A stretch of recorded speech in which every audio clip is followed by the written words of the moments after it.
Hello，大家好，歡迎大家嚟到大師傅裝修公司嘅 channel，我叫 Edwin 啊。今日咧，我帶大家嚟睇下一個位於天水圍嘅公屋單位，單位面積係370尺，屋主想改造成3房1廳嘅間隔。今次呢個單位裝修風格採用咗簡約風嘅設計，非常感謝屋主對我哋公司嘅信任，選用咗我哋公司嘅公屋基本裝修套餐，連埋升級工程嘅。今次呢個單位工程項目係包括有新鋪客廳同埋房間嘅地磚，新安裝3間房嘅房門，新安裝全屋嘅家私，包括睡床、衣櫃、獅字櫃、電視櫃、儲物櫃，仲有櫥櫃、浴室櫃、鏡櫃、玻璃浴屏，全屋水電油漆連埋清潔費，連工包料合共241500蚊。我哋係絕無其他附加收費，以成為本。首先睇睇廚房。廚房咧採用咗上下櫥櫃嘅設計，近廚房門口嘅位置，我哋安裝咗呢度中空儲物櫃。下方櫥櫃有充足嘅儲物空間，上方櫥櫃預留咗位置安裝抽油煙機。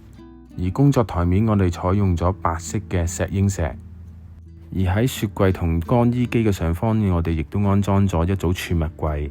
另外洗手間方面，洗手間我哋保留咗原裝嘅牆磚同埋地磚。洗手間亦都可以做到乾濕分離嘅間隔。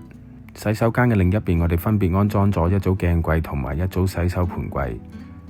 睡房門呢，我哋採用咗淺啡色配黑色手柄嘅木門。呢間睡房我哋已安裝咗呢組地台床啦。喺睡房嘅另一邊，我哋分別安裝咗倒頂式嘅衣櫃咧。睡房嘅房門呢，我哋採用咗白框嘅趟接門。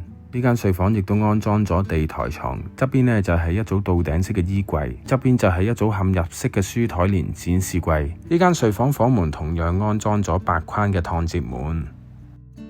而喺第3間睡房呢，亦都有地台床啦、衣櫃啦，同埋倒頂式嘅書台嘅。而喺客廳呢，我哋安裝咗呢組倒頂式嘅電視櫃，我哋安裝咗呢組倒頂式嘅獅字櫃啦。